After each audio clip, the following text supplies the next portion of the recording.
Allah nasim di Abu Lahab, musuh orang Islam, mati dalam perang Badar, di sinan teti bangkit. Allah kafir yang ada menjiplung, takbir pun berkumandang, bendera umat Islam maju dalam perang sabi. Allah Nabi dia pegang perang, tanda perang si kafir. 17 Ramadan 2 tahun hijrah Nabi, perang Badar masanya deyu perang Yahudi.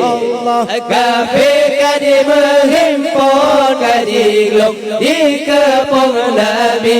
Allah kafir kaji menghimpun kaji glok di kepung Nabi. Allah tetap Nabi Muhammad tinggal nang Madinah, tunduk perintah Allah neyu perang nang mukti. Allah situn Nabi dalam perang pedang agama Allah, agama Islam tedang sayang kawafir Nabi. Allah Nabi dia pegang tanda perang si kafir. Pada 17 Ramadan 2 tahun hijrah Nabi, perang pada masanya deyu perang Yahudi.